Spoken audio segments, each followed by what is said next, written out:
I'm Brad Smith, and this is Tools and Weapons. On this podcast, I'm sharing conversations with leaders who are at the intersection of the promise and the peril of the digital age. We'll explore technology's role in the world as we look for new solutions for society's biggest challenges. Rapid advances in artificial intelligence are creating breakthroughs in research, healthcare, agriculture, and environmental sustainability. AI is also improving productivity and making information and knowledge accessible to more people, regardless of where you live or what language you speak. But we can't just look at the benefits of AI as a powerful tool. We must also address the risks of it being used as a weapon. We need to develop AI technology in a responsible way, and we need to ensure that it remains under human control. And to do that, we need to ensure that the development and deployment of AI is subject to the rule of law. In this episode, taken from a talk I gave in Washington, D.C., I share how AI is transforming lives, the guardrails needed for AI, and a 5-point blueprint to bring regulators and technologists together to govern AI effectively. AI, a blueprint for our future, up next on Tools and Weapons.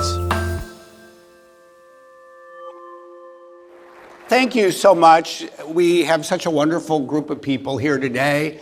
Some folks I've known for a long time, some more recently. And we're in an extraordinary place to talk about what I think is one of the most important questions, not just here in Washington, D.C., but really around the world in 2023. How should the world govern AI? And we're in an extraordinary place to have this conversation. We've long been enormously excited about Planet Word. And in a way, I think it's almost poetic to think about the picture of this room and what it shows to all of us. In many ways, it's not a coincidence at all that we're here, because we're here to talk about a large language model in a building that is really dedicated to understanding the role of words and language. And in a way, it even is more than that, because sometimes, despite all the advances in technology, there is still nothing more powerful than human intuition. And it was the intuition of Microsoft CEO Satya Nadella a few years ago to think that just possibly the best breakthrough in the world could come from the ability to use language in new ways. As he reasoned, humanity invented language so we could understand the world, so we could explain the world to ourselves, so we could talk about what we were seeing in the world with other people, so we could take what we had learned and literally pass it down from generation to generation. That, at its core, is the story of human civilization. And what we have the opportunity to do today and in the future, if we act wisely, is now harness the power of computing and a large language model to enable humanity, we hope and believe, to put the power of language to good use in new ways. But there's a fundamental question we are all needing to address. The question is a straightforward one. How do we best govern AI? That is the question of the day, the year. It is quite possibly one of the most important questions of the 21st century. And it makes sense, I think, to put it in historical perspective, to think about the role of technologies over time. The truth is, for most of humanity's history, life didn't change very much. It didn't get very much better from century to century. In fact, until the invention of the printing press, global GDP typically increased by only 0.4% every year. In so many ways, the printing press was the invention that first changed the arc of history for humanity. And in many ways, we see the role of the printing press and the role of AI as, if we do our work well, something that can come together. But it was after the invention of the printing press that the pace of change and the growth of prosperity started to accelerate. First, slowly, every century, global GDP would basically double. And yet by the 20th century, it grew 20-fold. Inventions like the steam engine, electricity, combustion engine, the automobile, the airplane, the telephone, computing, and the internet have created the modern world in which we live today. And in some ways, what excites us most, the reason that we spend so much time and money working on this technology in the first place, is because of what we believe it can do for people. Let me just share a few examples. The first involves the ability to detect diabetic retinopathy. There are 400 million people in the world that have diabetes. And 1/3 of them may develop this disorder, which can result in blindness. But the challenge in the world today is that there are only 200,000 ophthalmologists. Most people with diabetes will never meet an ophthalmologist. And yet, with the power of artificial intelligence that we've helped to develop and are deploying with a partner, Iris, it is possible to take a camera in the phone, look at someone's eye, and detect diabetic retinopathy when it is in an early stage. Not as good as an ophthalmologist, but 97% as good. For most of the people who will have the opportunity to benefit from this, it is the only source of ophthalmological care they will ever receive. That will save people's ability to see. A second example I think is also compelling. It's the use of artificial intelligence to prepare for and come to the rescue of people in severe storms. One of the things that's important, I think, for people in the United States to appreciate is most of the world does not have the up-to-date maps or even the ground-based weather radar that people in the developed world have.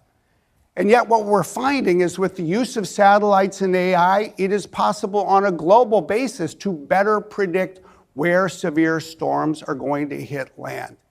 And with the ability to map buildings in advance and then do the same thing immediately afterwards, organizations like the American Red Cross, with whom we're working today in a place like Guam, literally, as we sit in this room, can use the power of AI to identify where there has been damage and where there are people that need to be rescued. This, too, is saving lives.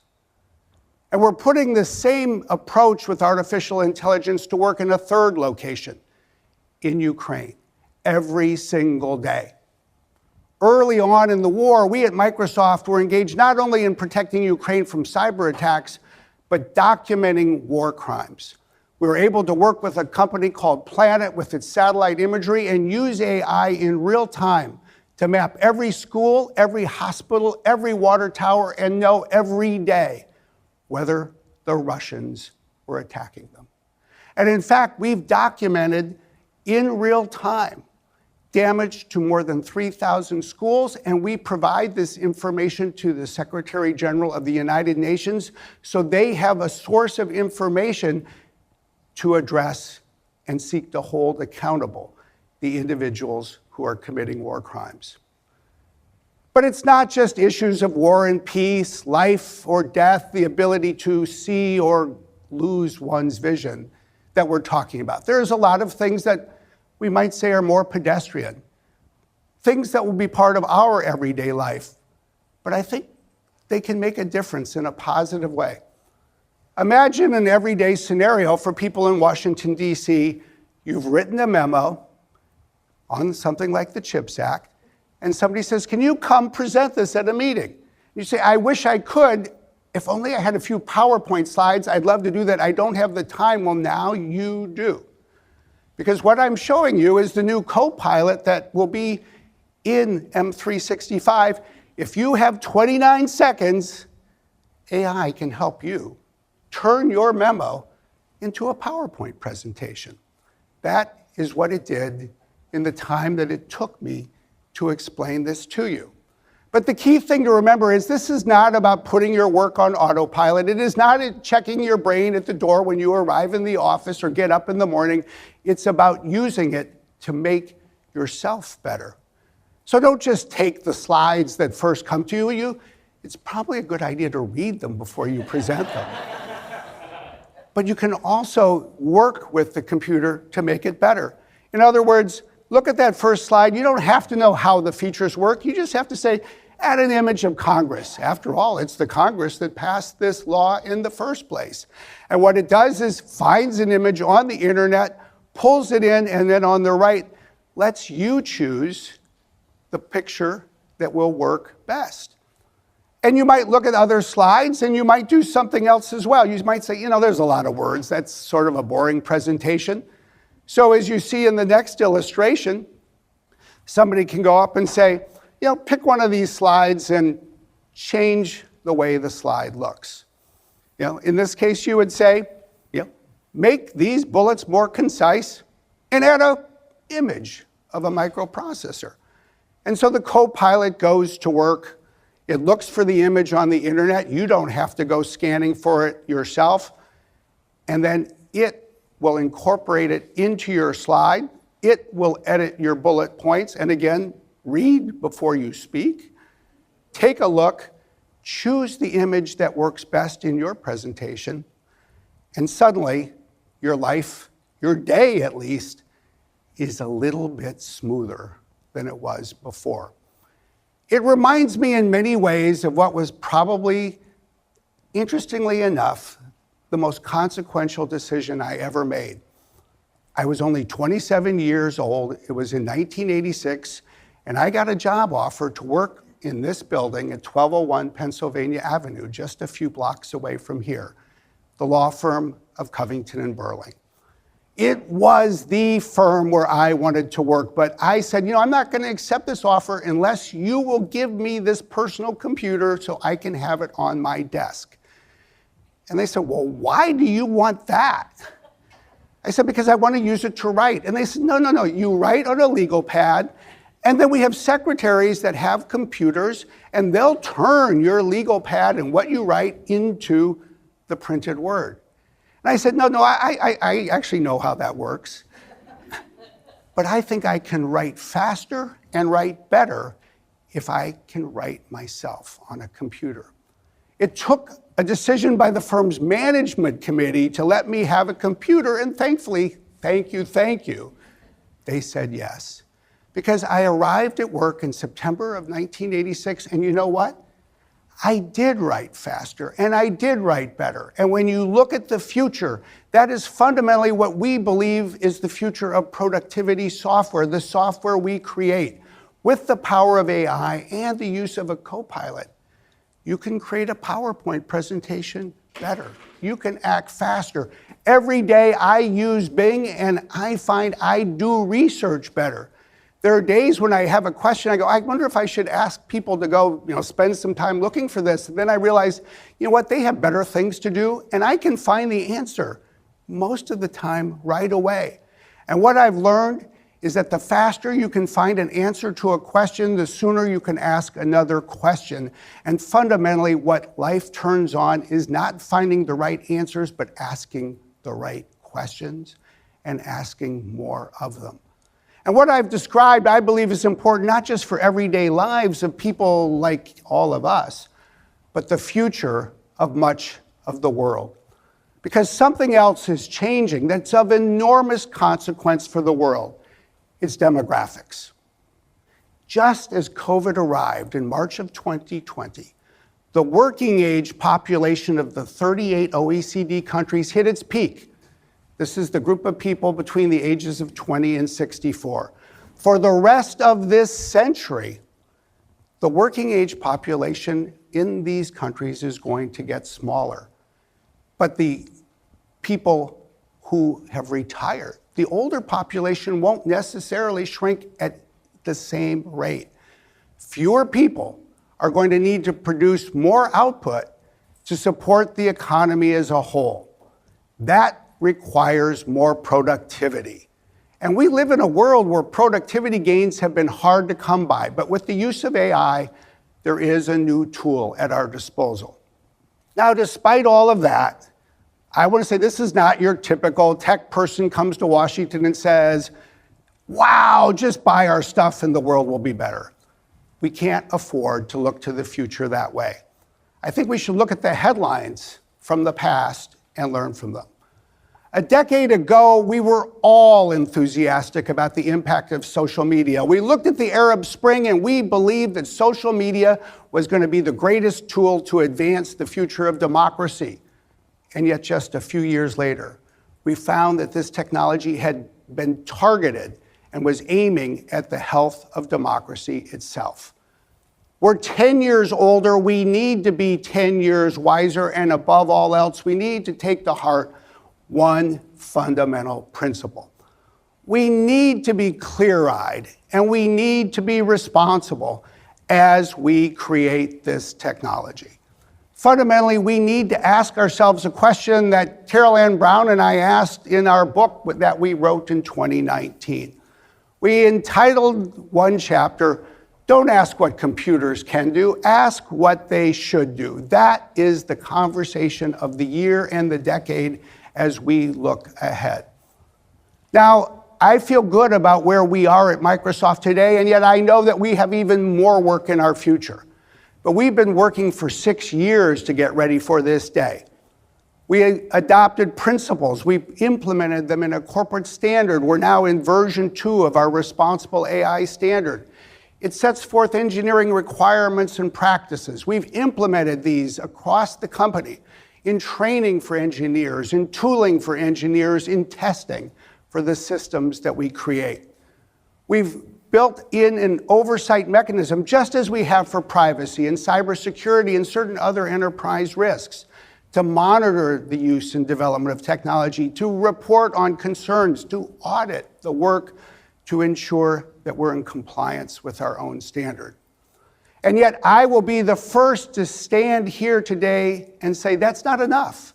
It's not enough for any single company to feel that the state of the art in 2023 will always be sufficient for the future. And it's not enough to just feel good about what you do yourself. We need to adopt another fundamental tenet, and that is this: the development of AI technology must be subject to the rule of law. Think about the country in which we meet, the world in which many of us live.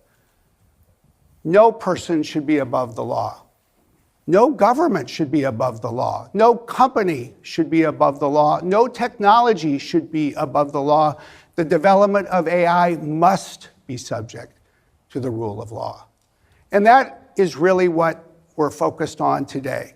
Ensuring that AI technology is controlled by humans in no small measure because its development and deployment must remain subject to the rule of law. How do we do that? We're publishing a white paper today with a 5-point blueprint. Our goal is to ensure that AI serves humanity and is controlled by humans with an approach to policy and law and regulation. So what are the 5 points? Well, the first is to build on another aspect of what I would call common sense. The best way to move quickly, and we should move quickly, is to build on good things that exist already. And one of the great things about these issues is that Microsoft isn't the only institution in the United States or the world that has been focused on them. It turns out the United States Congress has been as well. And as a result, because of a law passed in 2020, just 4 months ago, NIST, the National Institute of Standards and Technology, finalized and published its Artificial Intelligence Risk Management Framework. It's an extraordinary website. Use Bing, heck, use Google, just find it and look at it. It's worth the time. They have terrific explainer videos. At its heart, it creates a new foundation, a new framework for how institutions that create AI and deploy it should govern it, should measure and manage it, should mitigate problems, at its core, it defines what I believe is a new intellectual discipline for artificial intelligence, just as NIST has done over many years for cybersecurity, an area where Microsoft has deep experience, including working with NIST itself. As new technology develops, new disciplines need to emerge, and it's not just about the technology itself. I remember starting in my early years at Microsoft in 1996, the European Community, as it was then called, adopted the first data protection directive. At the time, there was no such thing as a privacy lawyer. And yet today, you can go to the annual meeting of the International Association of Privacy Professionals, and you will find that they have more than 30,000 members. A new profession was born. In part because of the work of NIST, a cybersecurity profession was born. And I believe that if we move quickly to adopt this and implement it, we can give birth to what the world needs, a new profession dedicated to responsible artificial intelligence. Already at Microsoft, we have more than 350 people working in this new discipline. And this framework can help it spread faster. That's why one of the commitments that we're sharing, one of the commitments that we've developed in response to the meeting at the White House a few weeks ago, is that we will implement this framework across all of our services. And we'll even go beyond it in terms of additional strengthening of red teaming and safety work. But if we want the government to go fast, and I think we should if the government can go fast and wisely at the same time, and I believe it can, it would be to adopt an executive order in which the federal government says that it will only procure certain AI services from organizations that are attesting that they are applying this framework. It will send a signal to the market that this is the future we all need to embrace. And as we do so, we as a company are committed not just to applying this framework ourselves, but to working with our customers so they can deploy new AI solutions in a responsible way. So that's the first of our 5 thoughts. The second suggestion that we'd like to offer is that we in effect do for AI what we've done for many other technologies over time, that we create and require the use of what we're calling here AI safety brakes. Safety brakes, especially for systems that control critical infrastructure. I often find with new technology, it's helpful to ground ourselves in some understanding of how technology has evolved in the past.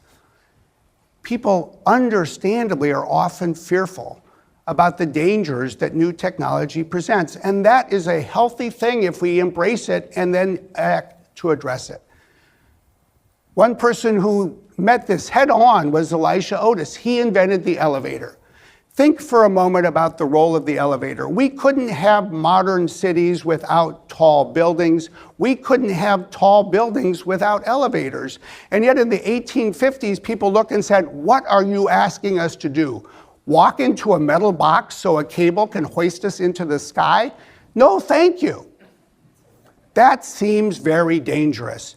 It wasn't until Elijah Otis went to the New York World's Fair in 1854 and put on a demonstration. He went up on this platform, the cable raised him into the sky, and then he took out a cutter and he cut the cable. The elevator did not fall because he had invented and deployed a safety brake. And what was created for elevators was created for the school buses on which we put our children, for the high-speed trains on which we travel, the electricity circuits where we have circuit breakers in our homes and our buildings, fundamentally for the safety architecture of the modern world. And there is an approach, as we describe in our white paper, to do the same thing for AI, so that especially when it is deployed to run the electrical grid, or at least manage its distribution, or to manage the water supply or the flow of traffic in our cities, we have not one but 2 layers of safety brakes to ensure that AI remains properly under human control. To do that well, we need to think about a third thing. It's really the most substantive part, if you will, of what we are publishing today in our white paper.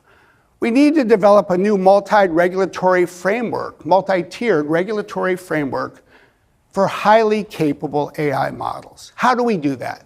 Well, the first thing we think it's helpful to do is to ground it in an understanding of the technology architecture for AI itself. So you see on this next slide the technology stack for AI foundation models. It starts with the applications at the top, like ChatGPT or Bing or GitHub Copilot or M365. It calls through application programming interfaces, APIs, on the models like GPT-4 that we're all talking about. Those models are built with the help of machine learning acceleration software, and fundamentally they depend at bottom on the most advanced AI supercomputing data centers the world has ever seen. First to train the models, and then to deploy them so they can be used. One of the fascinating things I find about 2023 is we're all talking about AI, we're all talking about ChatGPT, we're all talking about GPT-4, and nobody asks, where was this thing made? It was made by these extraordinary engineers in California, but it was really made in Iowa. It was literally made next to cornfields west of Des Moines in an advanced AI supercomputing data center that Microsoft built exclusively to enable OpenAI to train what has become GPT-4. In fact, we were very open about it. You'll see information that was published in 2020. But this is the bedrock, if you will, for the power of AI as we look to the future. And so what we need to do is build on this understanding of the architecture of technology to build an architecture for regulation. And in particular, we think that we need to think about the application of law and regulation at 3 layers. The first, as you see on the next slide, is for the applications themselves. This is where there's just going to be an extraordinary level of innovation, new applications, existing applications that will use AI in a new way. But the truth is, in many instances, we don't need new laws. We have the laws in place. What we need to ensure is that those laws are applied properly to the new technology that's being created. Think about the world in which we live. It is unlawful for a bank to discriminate on the basis of race in deciding who should get a mortgage. If a bank relies on AI to make that decision for itself, I cannot imagine a day when an attorney will have a good moment in court if she or he stands before a judge and says, "Your Honor, a machine made us do it." That is not a defense to a legal obligation. But what we're going to need to do is help customers like banks understand how to ensure that they are using AI in a manner that meets their legal responsibilities. We're going to have to help courts and judges learn. We're going to need regulatory agencies with AI specialists so they can analyze the software that is being used, whether it's a new drug, a new airplane, a new car, or anything else in everyday life. And then there's a second layer, the layer that we're all quite rightly talking about, the regulatory architecture for pre-trained AI models. There's a certain class of powerful models. We'll have to decide exactly what the definition is. But as Sam Altman said before the Senate Judiciary Subcommittee last week, we do need new law in this space. We would benefit from a new agency here in the United States. We should have licensing in place so that before such a model is deployed, the agency is informed of the testing. There are requirements it needs to meet for safety protocols. There need to be measurement. And ultimately, like so much else in life, whether it's an airplane or an automobile or, frankly, oftentimes new foods that are created, AI will require a license.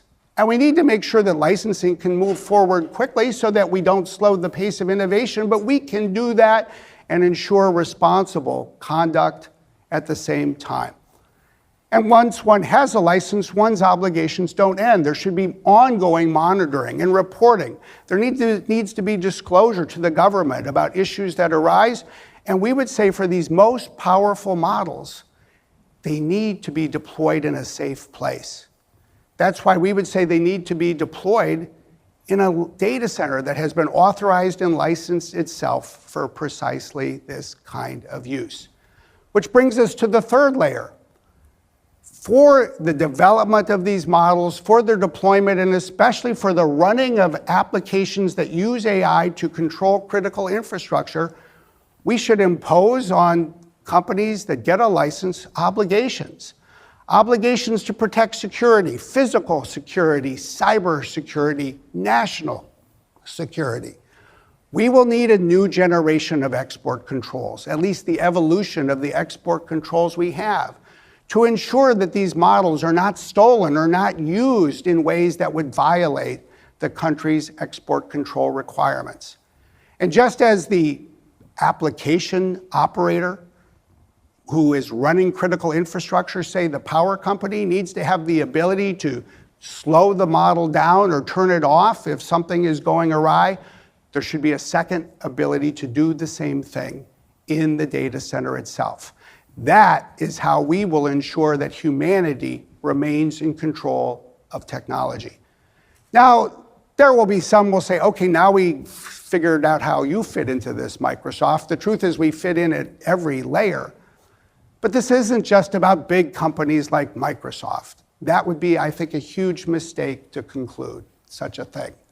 The reality is we'll have models being created by many people in many ways. Applications will be developed by startups. Any company can build and operate its own data center. And in the world today, a lot of critical infrastructure providers do that. And then we have a number of big companies that operate these data centers at scale. In effect, for all of us, we should take a concept developed in the world of banking, KYC, or Know Your Customer. And in the world of AI, it should become KY3C. The model developer needs to know your cloud. Where is your model being developed? Where is it being deployed? The people that have the customer relationships need to know their customer, especially to protect something like export control compliance. And all of us need to know our content. And I'll say a little bit more about that. But the good news is here too, there are existing concepts from which we can borrow and build upon, and thereby move more quickly. There's two final aspects of our 5-point plan. Number 4 is about transparency. This is critical. That's why we today are committing to you all, to the public, and to the White House that we will publish an annual transparency report and take other steps to make data about these models more transparent. But it's more than that we need to think about.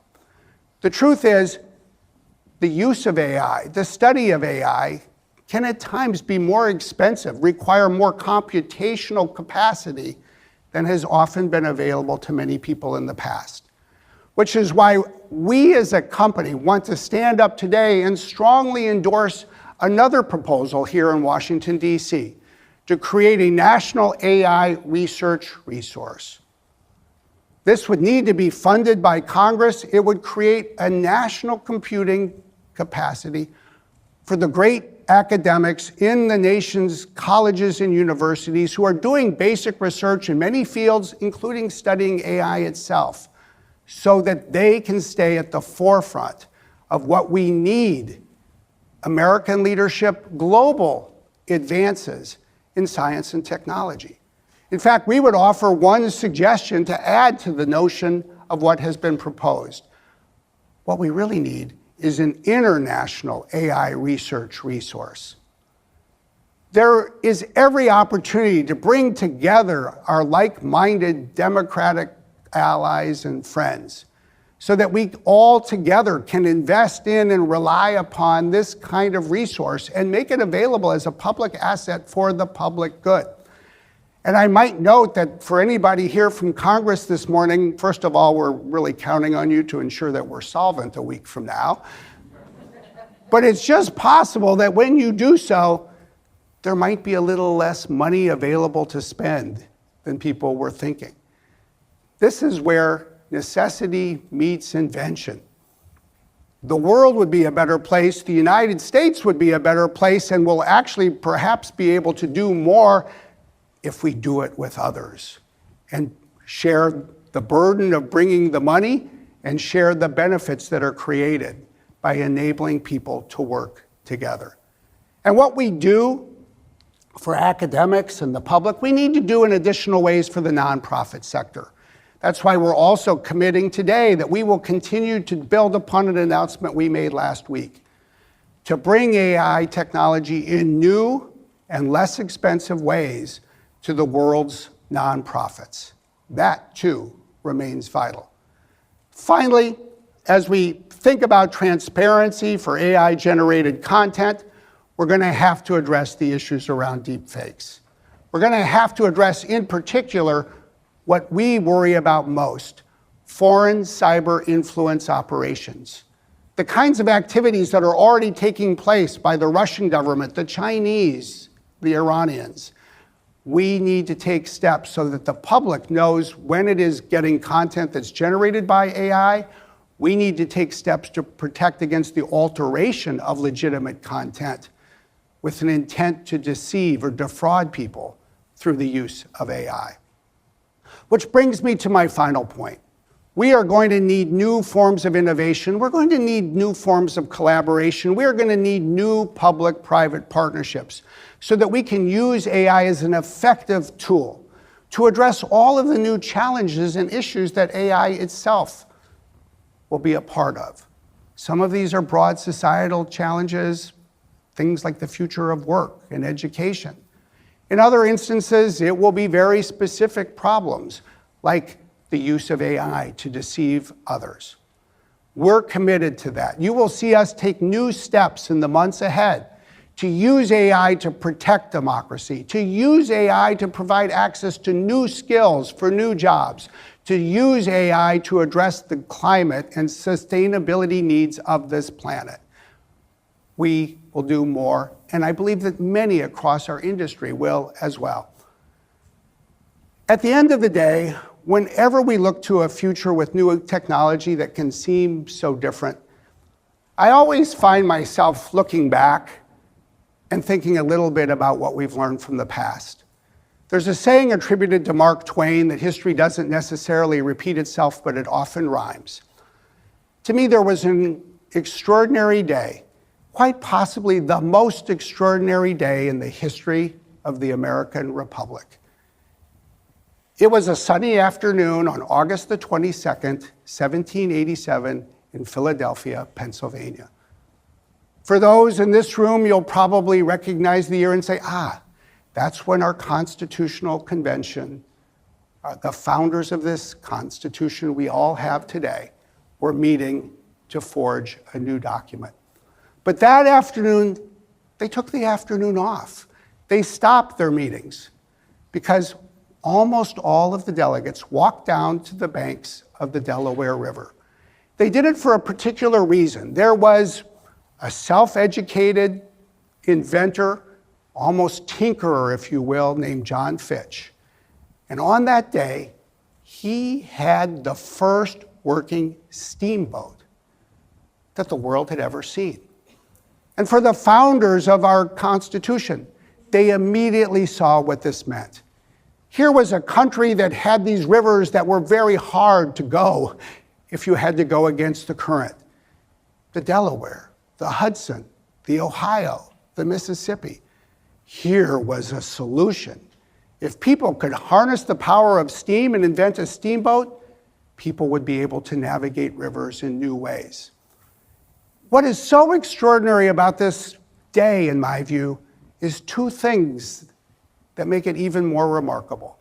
The first is, a week later, the founders who had this experience went back into the convention and into Independence Hall, and they voted unanimously to add to the Constitution a clause that would give Congress the authority to issue patents under a patent law, something that previously had been available only to the states and that was holding back the power and pace of innovation. But there's something else that is even more remarkable when you look back at it. Poor John Fitch, his steamboat stopped working.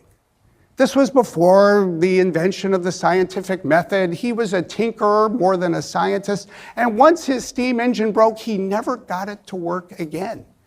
It would actually take 20 full years before Robert Fulton in 1807 got a working steamboat going up the Hudson River, and the country changed.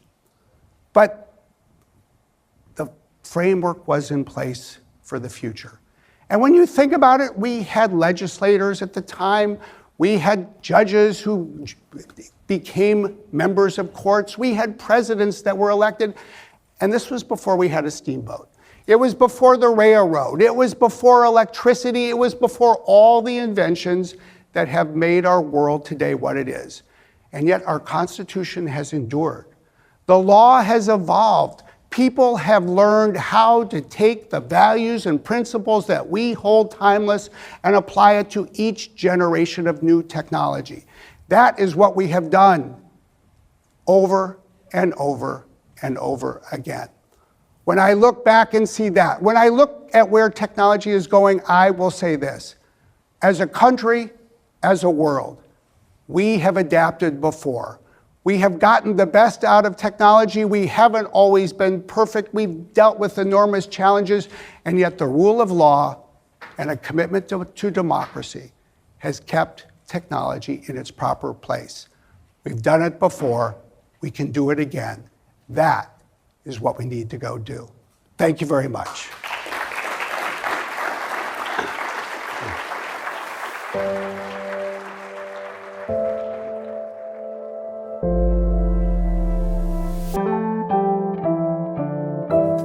You've been listening to Tools and Weapons with me, Brad Smith. If you enjoyed today's show, please follow us wherever you like to listen. Our executive producers are Carol Ann Brown and Aaron Teesey. This episode of Tools and Weapons was produced by Karina Hernandez and Jordan Rothlein.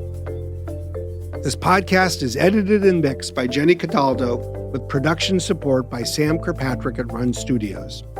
Original music by Angular Wave Research. Tools and Weapons is a production of Microsoft, made in partnership with Listen.